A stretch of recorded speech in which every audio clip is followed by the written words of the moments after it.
कागदपत्र सभागृहाच्या पटलावर ठेवणे। माननीय वस्त्रोद्योग मंत्री। अध्यक्ष महोदय, मी आपल्या अनुमतीने महाराष्ट्र राज्य यंत्रमाग महामंडळ मर्यादित नवी मुंबई यांचा सन 2023-2024 या वर्षाचा 52वा वार्षिक अहवाल सभागृहासमोर ठेवतो। अहवाल सभागृहासमोर ठेवण्यात आला। सदर अहवाल विधिमंडळाच्या संकेतस्थळावर उपलब्ध करून देण्यात येईल।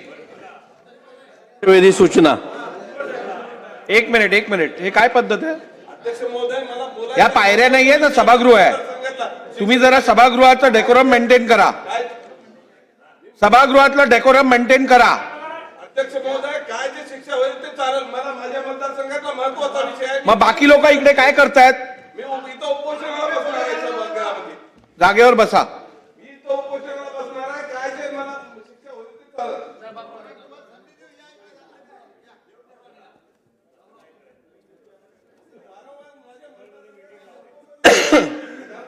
चला पुढे, चला पुढे। पुकारले ना। लक्षवेधी क्रमांक 1। अध्यक्ष महोदय, लक्षवेधी क्रमांक 1 केल्याप्रमाणे हाऊसफुल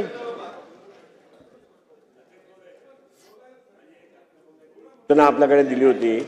जर आपण परवानगी दिली तर या सभागृहामध्ये अध्यक्ष महोदय मी मांडतो। नाही, आपण कशावर बोलताय आता? हक्कभंग मला एक मांडायचा आहे अध्यक्ष महाराज। आपल्याला विनंती आहे की आपण मला हक्कभंग मांडायची। बोला।